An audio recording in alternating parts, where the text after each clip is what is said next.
자, 반갑습니다. 우리가 지난 시간에는 산업혁명이 확산되어가는 과정들, 즉 산업혁명이 발달하는 과정들이겠죠. 또 거기에 뒤따라오는 문제들, 노동자들이 늘어나면서 도시 문제가 생기고, 도시가 어떤 수용할 수 있는 인구의 한계보다 더 많은 노동자들이 들어오고, 거기에 따른 어떤 도시들의 시설 부족 문제, 뭐 하수도가 설치되어 있지 않는다든지, 뭐 이런 문제들도 봤던 것 같고요. 그다음에 뭐 노동자들의 여건이 굉장히 안 좋은 모습들. 또 산업혁명이 발달하면서 자본주의가 발달하고 그에 따라서 빈부격차가 커지면서 어떤 사회주의라는 사상이 등장하는 모습들. 그래서 그 정도는 기억해 주셔야 돼요. 우리가 사회주의 혹은 공산주의 하면 요 공산주의를 요 이념을 만들었던 사람 칼 마르크스. 그죠? 칼 마르크스.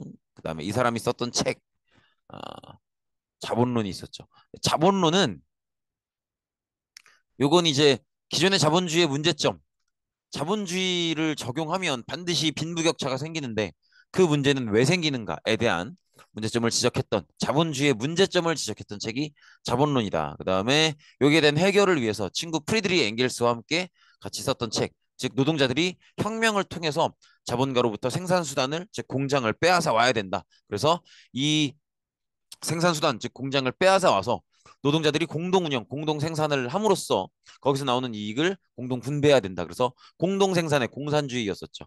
그걸 외쳤던, 그 혁명을 외쳤던 게 바로 공산당 선언이었죠. 요 정도의 책 제목은 기억을 해 주셔야 됩니다. 그렇게 지난 시간을 봤고요. 그다음에 이번 시간인데 이번 시간은 미국에 관한 이야기를 하려고 합니다. 아시겠지만 많은 친구들이 아시겠지만 미국은 원래 영국의 식민지였죠. 우리가 이 흔적을 알 수가 있는 게 지금 우리가 이제 되게 중요한 과목 중에 하나로 영어를 배우잖아요. 근데 지금 우리가 영어를 배우는 현실적인 이유는 미국인들이 영어를 쓰고 미국인들이 워낙 세기 때문이죠. 그러니까 미국인들이 세다기보다는 미국이라는 국가가 전 세계에서 차지하는 힘과 어떤 영향력이 너무 강한데 그 미국인들이 쓰는 언어가 바로 영어이기 때문이죠. 근데 미국이 영어를 쓰는 이유는 미국이 영국의 식민지였었기 때문인 거죠. 그래서 이제 우리가 미국인들이 영국의 식민지였었기 때문에 영어를 쓰는 거고 그 미국인들, 그 미국이 지금 전 세계적으로 대단히 강력한 국가가 됐기 때문에 우리가 영어를 배우는 건데 아무튼 그 영국의 식민지였었던 미국이 어떤 과정을 통해서 왜 식민지가 됐고 독립을 하는가 그걸 보자는 거죠. 천천히 보시면 요거 아마 기억나실 겁니다. 청교도 하면 영국의 청교도 하면 칼뱅파였잖아요. 칼뱅파. 그죠? 근데 원래 영국은 종교개혁 이후로 왕을 따르는 더 이상 교황을 따르지 않고 왕을 따르는 국교회가 메인이었죠. 국교회가 주였는데 점점점 칼뱅파가 뭐 예정설 그래서 어 네가 구원받을지 말지는 미리 정해져 있지만 너는 알 수 없다. 그러나 네가 열심히 삶으로써 네가 구원받을 사람이라는 걸 증명해야 된다. 그러면서 직업 생활을 열심히 하고 그래서 그걸 통해서 돈을 많이 버는 걸 긍정하고 이러면서 칼뱅파가 인기가 되게 많아지잖아요. 그래서 영국은 여전히 메인은 국교회지만 칼뱅파의 청교도가 인기가 점점점 많아졌었죠. 근데 이제 아무래도 왕 입장에서는 영국의 왕 입장에서는 자기를 따르는 국교회가 조금 더 좋겠죠. 그래서 왕들이 영국의 왕이 국교회를 중심으로 운영을 하면서 청교도를 탄압하기 시작하죠. 그래서 왕들이 청교도를 탄압하는데 어, 엘리자베스 1세 이후에 제임스 1세나 찰스 1세 기억나시죠? 그런 왕들이 청교도를 탄압하는데 거기에 저항하려고 했던 사람들은 기억나실 거예요. 청교도 혁명. 그 크로멜을 따라서 왕에게 저항을 하는 거고요. 나는 청교도를 자유롭게 믿고 싶지만 또 왕에게 저항하기에는 좀 무섭다. 그런 사람들은 이제 영국을 빠져나와서 청교도를 자유롭게 믿을 수 있는 새로운 땅으로 가는 거죠. 그래서 영국을 빠져나오려면 영국은 섬나라니까 배를 타야 되지 않겠어요? 그래서 메이플라워 뭐 배 이름을 외울 필요는 없어요. 아무튼 메이플라워라는 배를 타고 이제 영국을 떠나서 먼 땅으로 멀리 있는 땅으로 떠나게 되는 거죠. 그게 바로 미국이었다는 거죠. 그래서 이 메이플라워를 타고 전혀 새로운 대륙 미국으로 가게 됩니다. 그래서 이제 우리가 지도상에서 생각을 해보면 영국에서 미국으로 간다라고 하면 대서양을 건너야 된단 말이에요. 그럼 우리가 이제 흔히 이렇게 미국을 대충 그리면 대충 뭐 이렇게 그릴 수 있는데 여기가 이제 동부가 되고 여기 서부가 되겠죠. 그럼 보통 대서양 영국이 섬이 여기에 있으니까 대서양 건너면 이렇게 온다는 거지. 그러니까 요거를 지도로 표현하면 지금 영국이 여기죠. 영국이 여기니까 여기서 이런 식으로 오면 이렇게 오게 된다는 거죠. 이해되시겠죠? 그래서 지금 우리가 알고 있는 미국의 가장 유명한 도시들, 가장 발전이 많이 되어 있는 도시들, 뉴욕이나 워싱턴 이런 도시들도 다 미국의 여기가 동부예요, 동부. 여기에 있다는 거죠. 뉴욕, 워싱턴이 있죠.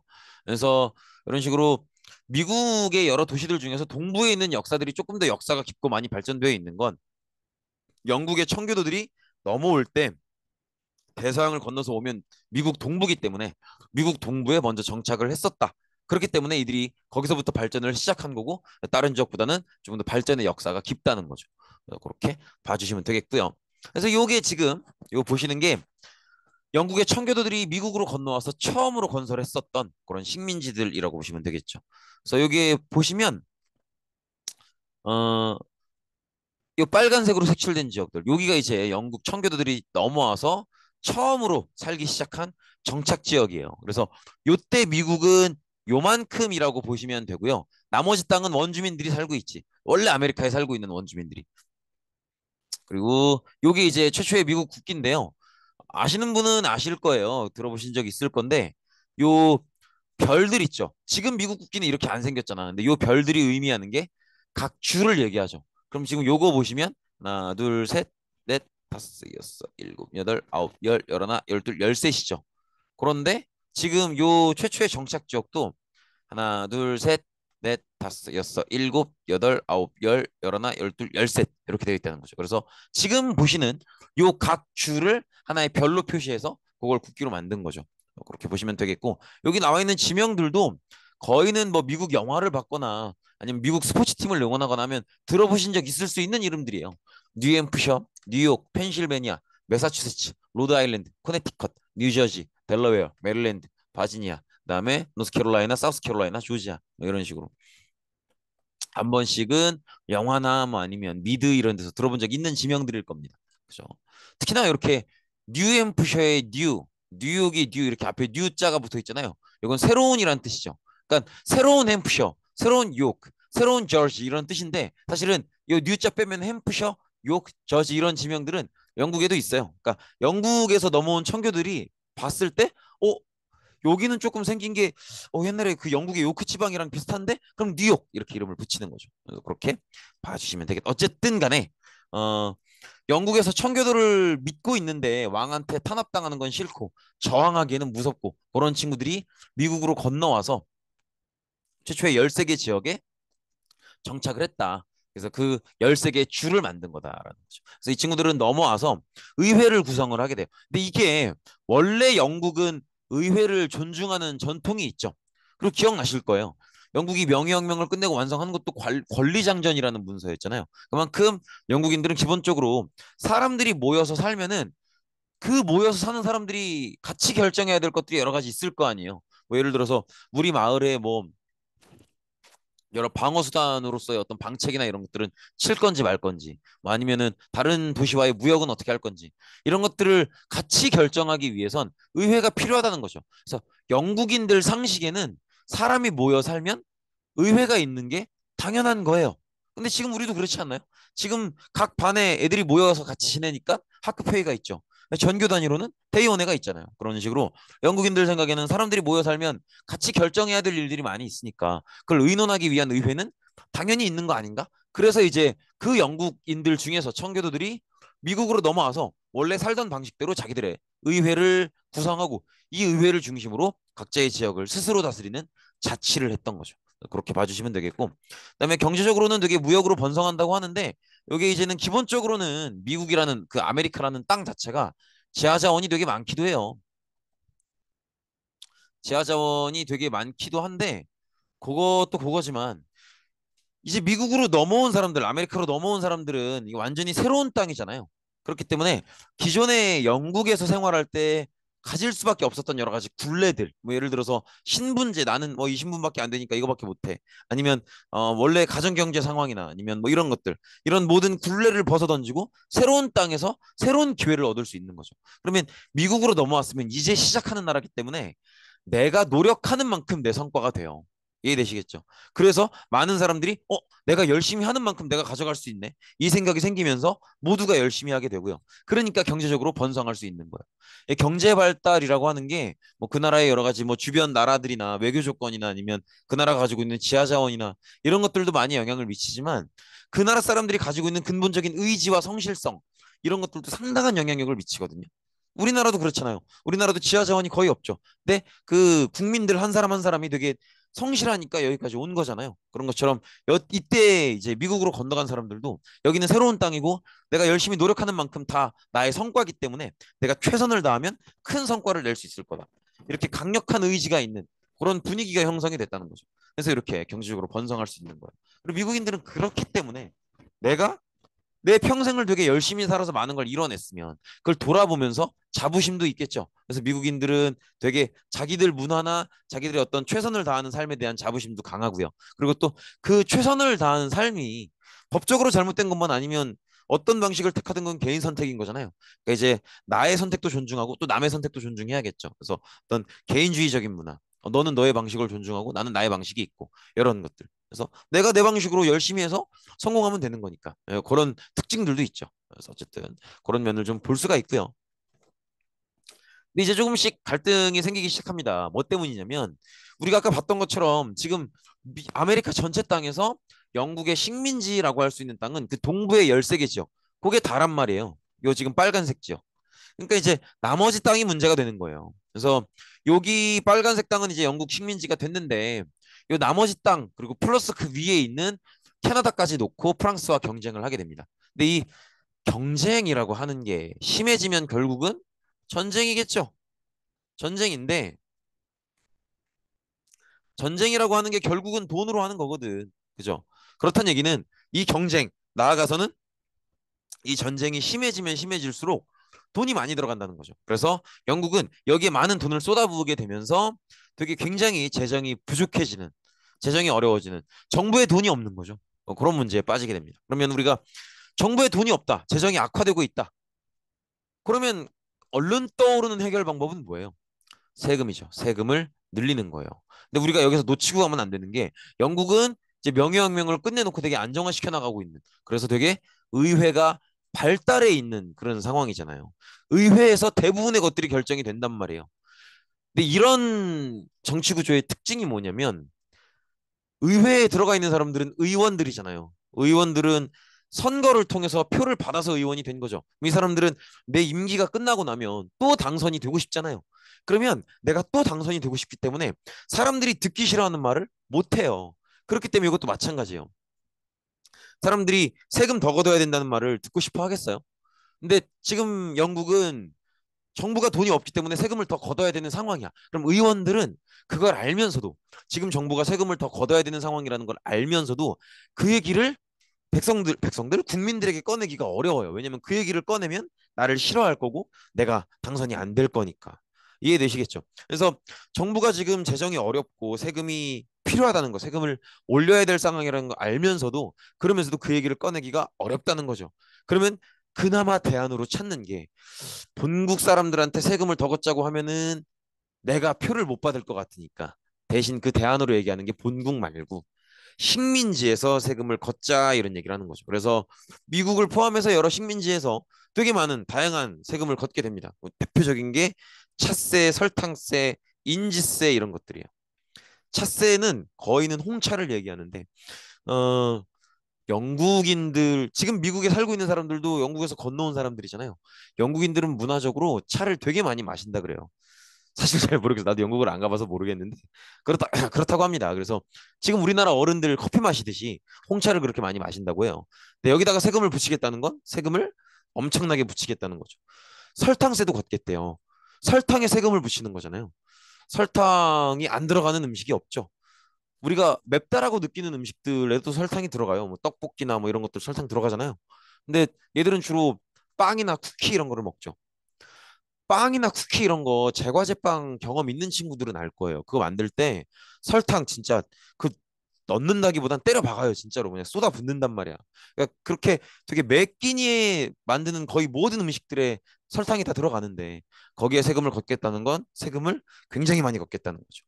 이 인지세도 보시면 인지세는 특히나 정부가 발행하는 공문서들, 이런 모든 인쇄물에 세금을 붙이겠다는 게 인지세예요. 이 인지세는 지금 우리나라도 걷고 있어요. 이런 식으로. 걷고 있는데 여기 이제 여러분들이 아직은 성인이 아니니까 자기의 경제 생활을 하고 있지 않으니까 잘 못 느낄 수 있는데 생각보다 내가 뭐 집을 샀다든지 아니면 결혼을 한다든지 아니면 아이를 낳았다든지 이럴 때 내야 되는 공문서들이 되게 많아요. 그럼 거기에다가 그러니까 여러분들은 쉽게 생각하시면 그렇게 생각하시면 될 것 같아. 수업 시간에 각 과목별로 선생님들이 나눠주시는 모든 학습지에 다 세금이 붙는다고 생각해 보세요. 감당 안 되겠죠? 그렇게 생각하시면 돼요. 그러니까 앞서서 찻세나 설탕세는 찻세 마시는 거, 설탕세 먹는 거, 먹고 마시는 거에 세금 붙이겠다는 거죠. 그다음에 정부가 발행하는 모든 공문서를 포함해서 모든 인쇄물에 세금을 붙이겠다는 거니까 세금을 굉장히 많이 걷겠다는 얘기죠. 그러니까 이제 미국인들 입장에서는 이 세금에 대한 분노가 일기 시작하는 거예요. 그럼 이제 분노가 나고 화가 나니까 이 세금을 내가 내는 게 맞는 건지 따지고 들기 시작하겠죠. 내기 싫으니까. 그러면서 무슨 생각을 하게 되냐면 요 생각을 하게 되는 거예요. 잘 보세요. 세금이라고 하는 건 어떤 사람에게 어떤 명분으로 어느 만큼의 세금을 거둘지는 결국은 법으로 결정하는 거죠. 근데 이 법을 만드는 곳은 어디예요? 의회란 말이야, 의회. 그죠? 그래서 식민지에게 세금을 걷겠다.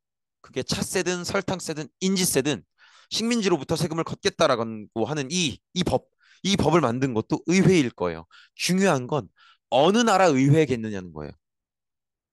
미국이라는 식민지로부터 세금을 걷겠다. 차세, 설탕세, 인지세 이런 종류의 세금을 걷겠다라는 결정을 그 법이니까 의회에서 했을 텐데 어느 나라 의회? 영국 의회죠. 영국 의회.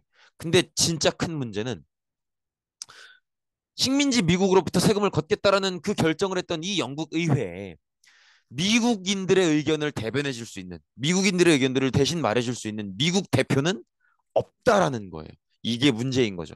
원래 제대로 된 의회라면 여러 지역의 사람들을 대표할 수 있는 선거로 당선된 그 사람이 가서 자기가 대표하는 지역의 사람들의 목소리를 듣고 그걸 대신 얘기해 줘야 되는 거잖아요. 그래서 그걸 통해서 결정을 해야 되는 건데 지금 여기서는 이 영국 의회, 미국으로부터 세금을 걷겠다라는 걸 결정한 그 영국 의회에는 미국인들의 목소리를 대신 내줄 수 있는 미국인들의 대표가 없죠. 미국인들이 생각해 보니까 이게 진짜 근본적인 문제점인 것 같은 거예요. 그래서 무슨 얘기를 하냐면 이런 얘기를 하죠. 대표 없는 곳에 세금 없다 이런 얘기를 합니다. 즉 우리 미국한테 세금을 걷기로 했던 너네 그 영국 의회, 그 의회에는 우리 미국인들의 목소리를 내줄 미국인들의 대표가 없다는 거죠. 그러니까 이 세금을 내겠다는 결정도 이 세금을 내야 되는 우리 미국인들은 동의한 적이, 알겠다고 한 적이 없다는 거죠. 그러니까 이 세금을 낼 수 없다는 거예요. 이해되시겠죠? 그래서 대표 없는 곳에 이 말은 어떤 의미인 거야?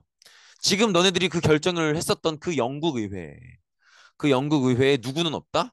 미국 대표는 없다라는 거예요. 그러니까 미국인들의 의견을 대변해 줄 대표가 없었기 때문에 우리는 이 세금을 걷는 거에도 동의한 적이 없다. 따라서 낼 수 없다라는 얘기를 하는 겁니다. 이해되시겠죠? 그래서 지금 그 문제로 갈등을 하고 있는 거예요. 영국 의회는 우리는 지금 프랑스랑 식민지 경쟁하기 때문에 돈이 없다. 식민지에서 걷어야겠다. 이런 입장이고 그 식민지인 미국은 우리 미국한테 세금을 걷겠다는 걸 너네 멋대로 결정해놓고 우리가 우리의 대표를 보낸 적도 없고 우리가 동의한 적이 없는데 니네들이 무슨 명분으로 걷느냐. 뭐 이런 얘기를 하고 있는 거죠. 그래서 이렇게 굉장히 분위기가 조금씩 안 좋아지고 있죠. 그 와중에 터진 사건이 바로 보스턴 차 사건입니다. 아까 얘기했던 것처럼 영국인들은 차를 많이 먹는다 그랬잖아요. 그러면 그 영국에서 건너간 지금의 미국인들도 차를 많이 마실 거 아니에요. 그래서 이제 차 영업이 되게 중요한데 그래서 영국이 중요한 결정을 내립니다. 영국 차상인들에게는 세금을 면제해 주고요. 미국 차상인들에게는 세금을 그냥 걷습니다. 그럼 보세요. 영국의 차 상인은 세금을 안 내요. 면제받았으니까. 근데 미국의 차 상인은 세금을 낸단 말이에요. 그러면 미국의 차를 파는 상인은 자기가 세금을 내니까 이 세금을 낸 만큼을 자기가 파는 차 가격에 붙이겠죠. 그러면 영국이 파는 차와 미국이 파는 차 뭐가 더 비싸겠어요? 미국은 세금을 붙여야 되기 때문에 어쩔 수 없이 미국이 파는 차가 더 비쌀 수밖에 없고요. 그러니까 안 팔리죠. 그러니까 미국의 상인들이 분노할 수밖에 없죠. 화가 날 수밖에 없는 거예요. 그래서 미국인들이 이게 너무 화가 나서 보스턴 차 사건이라고 하죠. 보스턴은 미국의 항구 도시예요. 이 항구 도시에 정박해 있는 영국 차 상인의 배를 다 불태우고 그 안에 차를 담은 박스들을 바다에 갖다 버리고 이런 식으로 해요. 저항을 하는 거죠. 이걸 보스턴 차 사건이라고 하는데 이 보스턴 차 사건은 지금 보시면 보스턴 항구에서 영국 차를 실은 배를 불태워버리고 이제 그 안에 실려 있었던 차 박스들을 바닷가로 버리는 그런 사건을 이제 보스턴 차 사건이라고 하는데 어, 여러분들이 이제 공부하실 때 보스턴 차 사건을 뭐라고 인식하셔야 되냐면 이미 세금 문제 얘기가 나오면서 영국과 미국이 분위기가 안 좋아지고 있죠. 그 안 좋아진 분위기에 본격적인 시비가 터지는 게 보스턴 차 사건이라고 보시면 돼요. 그래서 이 보스턴 차 사건은 쉽게 얘기하면 시비예요, 시비. 미국인들이 세금을 미국인들만 내는 게 너무 화가 나서 시비를 건 거야. 시비를. 누구한테? 영국한테. 시비를 건 거죠. 그러면 시비를 걸었으면 이 시비 건 거에 대한 결론이 있어야겠죠.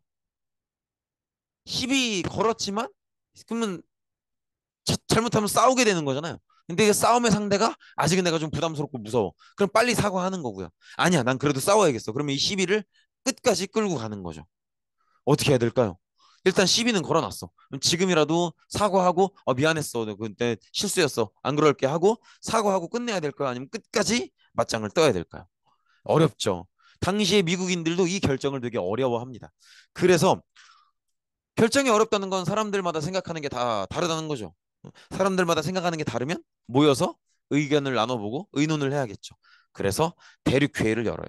대륙회의의 주제는 그래서 이미 시비는 터졌는데 지금이라도 화해할 건지 아니면 끝까지 영국과 맞짱을 뜰 건지 요걸 얘기하는 거죠. 그래서 되게 이러자는 사람도 있고 저러자는 사람도 있고 막 의견이 왔다 갔다 하는데 이런 상황이 그렇잖아요. 되게 똑똑한 누군가가 되게 멋있는 얘기하면 분위기가 그쪽으로 확 가죠. 그런 사람이 몇 명 나왔던 거야. 제일 대표적으로 패트릭 켈리라는 사람이 이거 되게 유명한 얘기예요. 자유가 아니면 죽음을 달라 이런 얘기를 합니다. 여기서 말하는 자유는 어, 지금 이 세금 문제도 결국은 세금은 법에 의해서 걷는 거잖아요. 근데 이 사람의 얘기는 어떤 법은 그 법을 지켜야 되는 사람들이나 그걸 지켜야 되는 사람들이 뽑은 사람들 선거로 그 사람들이 만들어야 된다는 거예요. 그러니까 쉽게 얘기하면 예를 들어서 우리가 뭐 친구들끼리 무슨 운동을 하기로 약속을 했어. 그러면 뭐 매주 무슨 요일 몇 시에 만나자. 뭐 아니면 지각하면 몇 분에 얼마. 이런 약속을 정할 수 있겠죠. 근데 그 약속은 누가 정해야 돼요? 그 운동을 하는 애들끼리 정해야 되잖아요. 그러니까 모든 어떤 그게 국가든 뭐든 간에 여러 가지 조직이나 단체, 집단의 규칙은 그 규칙을 지킬 사람들이 직접 만들거나 아니면 그 규칙을 지킬 사람들이 뽑은 사람들이 만들어야 된다는 거예요. 그럴 자유가 있어야 된다는 거지. 이해되시겠죠? 우리가 지킬 법은 우리가 직접 만드는 자유가 있어야 된다는 거예요. 그거 아니면 죽음뿐이라는 거죠. 죽는 게 낫다는 거지. 그러면 자유가 아니면 죽음을 달라 이랬잖아요. 이 얘기는 무슨 얘기예요? 내가 죽을 때 죽더라도 자유는 즉 우리가 지켜야 될 법은 우리가 직접 만드는 그건 얻어내야겠다는 거죠. 그러면 내가 죽음을 각오한 거잖아. 그러면 상대가 얼마나 세든 말든 신경을 안 쓰겠다는 거죠. 상대가 엄청 세서 내가 이걸 죽을 때 죽더라도 나는 싸워야겠다는 거죠. 그러면 이 얘기는 싸우겠다는 걸 얘기하는 거죠. 누구를 상대로? 영국을 상대로. 똑같은 얘기가 나옵니다. 토마스 페이는 커먼 센스라는 책을 쓰는데 이게 우리말로 번역하면 직역하면 흔한 감각 이런 거죠. 흔한 감각이라는 건 내가 느꼈던 감각을 쟤도 느낄 수 있는 거고 그런 거잖아요. 그러면 그 느낌에 대해서 많은 사람들이 그 원래 그런 느낌이 나 이렇게 얘기하겠죠. 그래서 커먼 센스는 번역하면 상식이라고 해요. 여기서 말하는 상식도 똑같아요. 그 단체가 지켜야 될 규칙이나 법은 그 단체가 만들어야 된다. 미국인들이 지켜야 될 법은 그게 세금에 관한 것이라고 하든 뭐든 간에 다른 나라가 아니라 미국인들이 직접 만들어야 된다는 거죠. 이게 상식이라는 거예요. 이해되시겠죠? 그래서 패트릭 켈리와 토마스 페인이 각각 이런 얘기들을 하면서 전체적인 분위기가 그렇지. 우리 미국인들이 지킬 법, 우리 미국인들이 내야 되는 세금에 대한 규칙 이런 것들은 우리가 직접 만들어야지. 영국한테 지배당하면 안 되지라는 생각을 하게 됩니다. 그러면서 그러면 분위기가 어느 쪽으로 기울겠어요? 싸우자는 쪽으로 기울죠. 그래서 이렇게 결국은 그래. 우리가 영국이 막 산업혁명도 성공한 나라고 조금 무서운 건 있지만 그래도 우리는 죽음을 각오했다. 상대방이 아무리 산업혁명을 성공한 영국이라고 해도 우리는 좀 무섭긴 하지만 그래도 굴하지 않고 끝까지 싸우겠다 이거죠. 그럼 싸우겠다는 건 그 목적이 뭐예요? 영국으로부터 독립하겠다라는 걸 얘기하는 거죠. 그래서 이런 식으로 독립전쟁이 시작되는데 이 전쟁 누가 이기겠어요? 결론은 이미 나와 있죠. 미국이죠. 만약에 이때 미국이 졌다면 지금의 미국이 없을 수도 있겠죠. 근데 이때 이겼기 때문에 영국으로부터 독립을 하는 겁니다. 그래서 독립전쟁이 시작되고요. 전쟁을 할 거니까 지휘관을 뽑아야겠죠. 그 지휘관으로 뽑힌 사람이 지금은 이제 미국의 수도로 유명한 조지 워싱턴이죠. 조지 워싱턴이고요. 그다음에 이때 이제 우리는 더 이상 영국의 식민지가 아니라 우리는 독립국가다 이런 걸 선언하는 독립선언서도 발표를 하게 되는데 독립선언서에서 우리가 좀 주목해서 봐야 될 게 독립선언서는 기본적으로 계몽주의 영향을 받기 때문에 인간의 기본권에 대한 이야기를 많이 해요. 자유로워야 되고 평등해야 되고 이런 얘기를 해요. 행복을 추구할 수 있어야 되고 이런 얘기를 하는데 이건 당연한 거니까 지나가시고 좀 우리가 주목해서 볼 수 있는 건 이 표현이에요. 저항권. 저항권 기억나실 거예요. 저항권이 뭐예요? 우리가 시민들에게 어떤 정치권이 있는데 시민들은 사람들이 많으니까 시민들이 직접 정치권을 행사하면 혼란스러울 수 있겠죠. 그러니까 정치권은 기본적으로는 시민들에게 있지만 정부에게 잠시 맡겨야 된다는 거죠. 근데 그 정부가 이 정치권을 맡아놓고도 똑바로 못해 마음에 안 들어. 그러면 도로 빼앗아 올 수 있는 게 저항권이죠. 이거 누구 얘기예요? 존 로크의 얘기죠. 기억나실 겁니다. 존 로크. 그래서 미국 독립선언서는 존 로크가 썼다는 건 아니지만 존 로크의 철학의 영향을 받고 있다는 거죠. 그래서 미국 독립선언서는 되게 뭐 많은 사람들이 당시에 미국의 지식인들이 모여서 쓰는데 그 중에서 토마스 제퍼슨이라는 사람이 많이 써요. 근데 어쨌든 누가 썼고가 중요한 게 아니라 기본적으로 존 로크의 정치 철학의 영향을 받고 있다라는 걸 기억해 주셔야 된다는 거죠. 아무튼 조지 워싱턴을 총사령관으로 해서 영국에 저항을 하는데 이걸 우리가 알고 있다시피 미국이 이겨요. 근데 미국이 이걸 이기는 거에 대해서 사실 미국은 이 시점에서 이제 시작한 나라잖아요. 근데 영국은 산업혁명을 성공한 나라란 말이야. 그럼 누가 봐도 미국이 불리해요. 이때 미국은 크다고 못해요. 우리가 아까 지도에서 봤었던 그 빨간색 그게 다란 말이야. 근데 미국이 이겼다는 건 우리가 몇 가지를 추측할 수 있게 하죠. 일단은 요 전쟁을 지휘했었던 미국의 총사령관 조지 워싱턴 그분이 괜찮은 분인가 보다. 능력이 있으신 분인가 보다. 요걸 생각할 수 있고요. 두 번째로는 아무리 조지 워싱턴이 능력이 좋아도 혼자 상대하기는 좀 쉽지 않을 것 같은데. 아, 그럼 혹시 미국을 도와준 나라들이 있나? 그럼 어떤 나라들이 도와줬겠어요? 영국한테 뭔가 서운한 게 있는 나라들이 도와줬겠죠. 그럼 가장 먼저 떠오르는 게 프랑스 아닙니까? 프랑스는 아무래도 아메리카 지역을 놓고 누가 식민지로 할 건지 영국이랑 경쟁을 했었죠. 그러니까 이제 프랑스 입장의 생각은 간단해요. 요거를 지금 결국 미국은 영국의 식민지가 됐잖아요. 그럼 나머지 지역까지도 영국이 다 가져가면 안 되겠죠. 그러니까 어, 프랑스 입장에서는 요 아메리카 전체를 영국의 식민지로 넘겨주느니 차라리 독립을 시키는 게 낫다 이거죠. 그래서 프랑스도 미국의 독립운동을 지원해주게 되고요. 그다음에 네덜란드랑 요건 혹시 기억나시나? 영국의 무적 함대를 파괴당한 요거는 에스파냐, 스페인이었죠. 스페인의 옛날에 기억나실 거예요. 스페인 절대왕정 왕 중에 펠리페 2세라고 있었죠.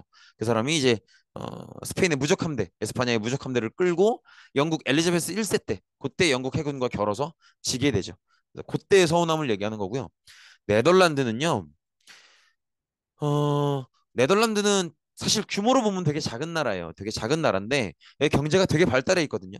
왜냐면 네덜란드가 돈을 버는 방식은 기본적으로 택배업이에요. 택배업. 그러니까 요즘 배달 어플 생각하시면 돼요.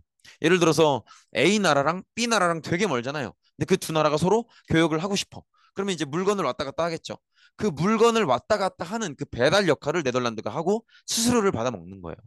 이해되시겠죠? 근데 그걸로 되게 큰 수익을 냈던 나라인데 영국은 식민지가 많잖아요. 그러니까 영국은 여러 식민지들이랑 거래를 많이 한단 말이에요. 그래서 사실은 그동안은 이거 거래할 때 배달을 네덜란드가 해줌으로써 돈을 벌었어요. 근데 언제부터? 나와 있죠.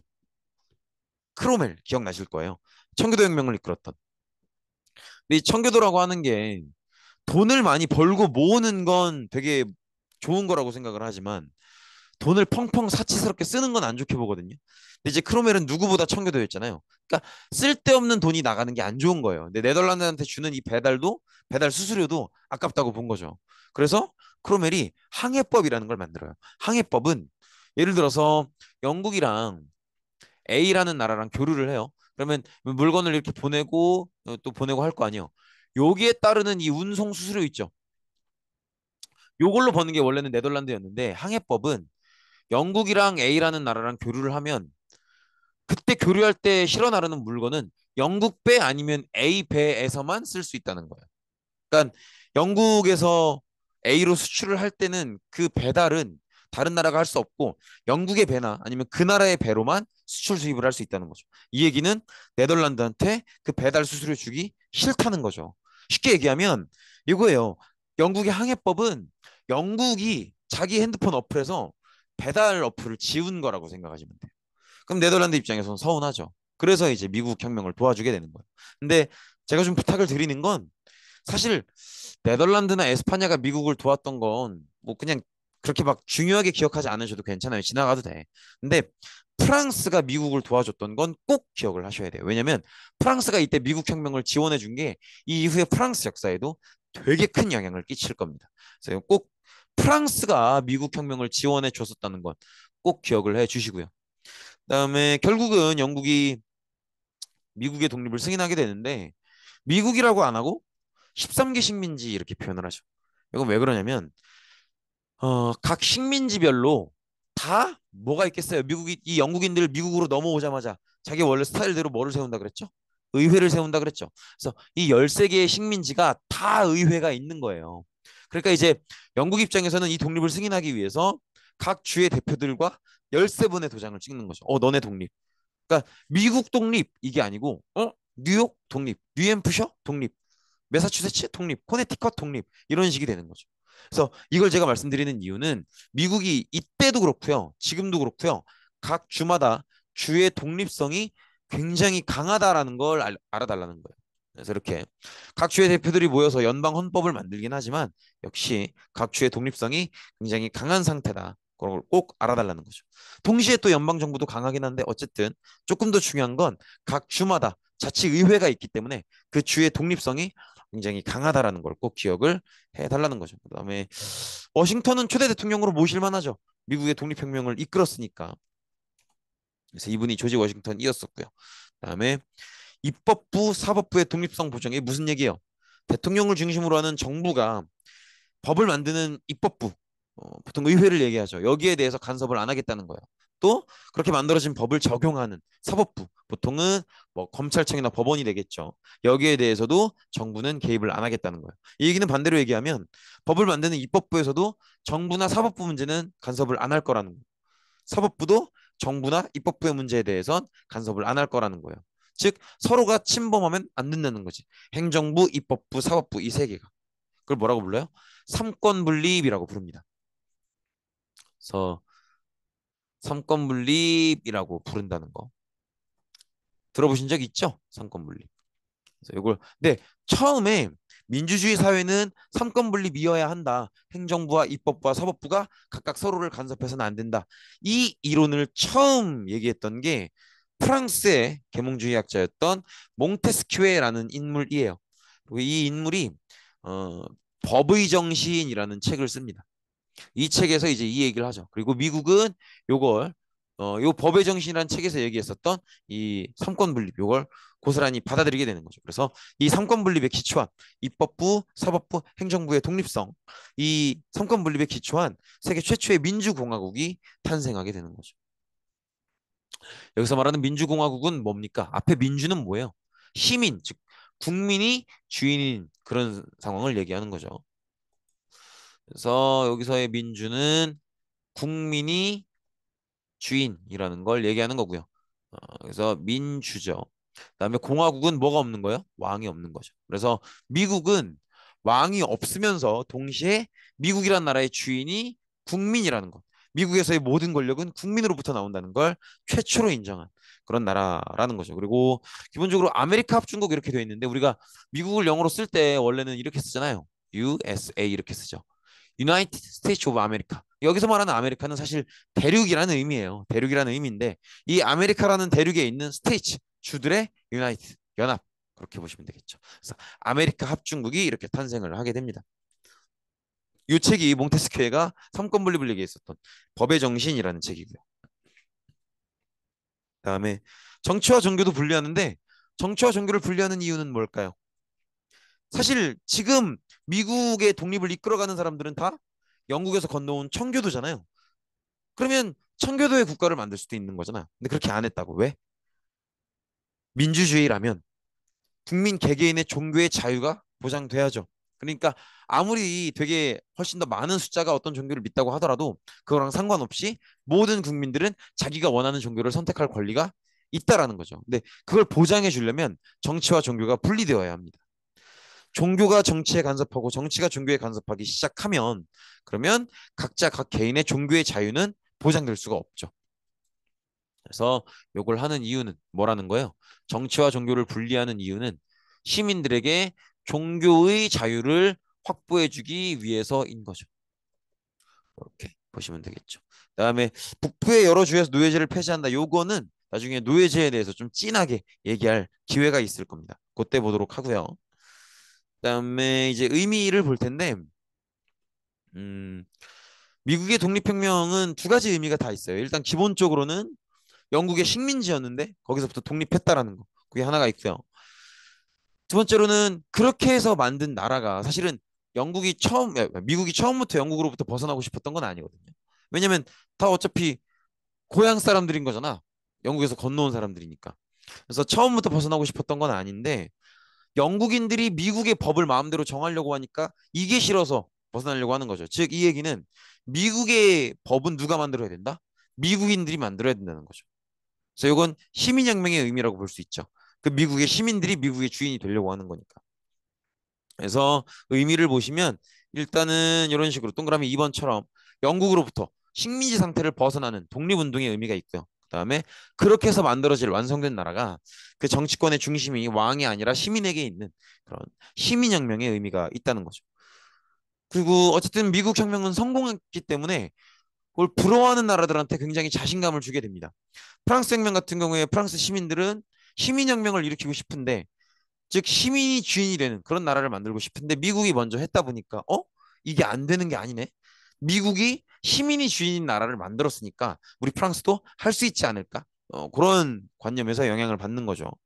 그다음에 라틴 아메리카 하면 지금 여기 초록색으로 표시된 미국보다 그 남쪽에 멕시코 이남에 있는 나라들을 얘기하는데 이 나라들도 미국이 영국으로부터 독립하는 걸 보면서 우리도 할 수 있지 않을까라는 생각을 하게 되죠. 그래서 이런 부분들의 영향을 끼쳤다는 거고요. 네, 오늘 수업은 여기서 마치겠습니다. 고생 많으셨습니다.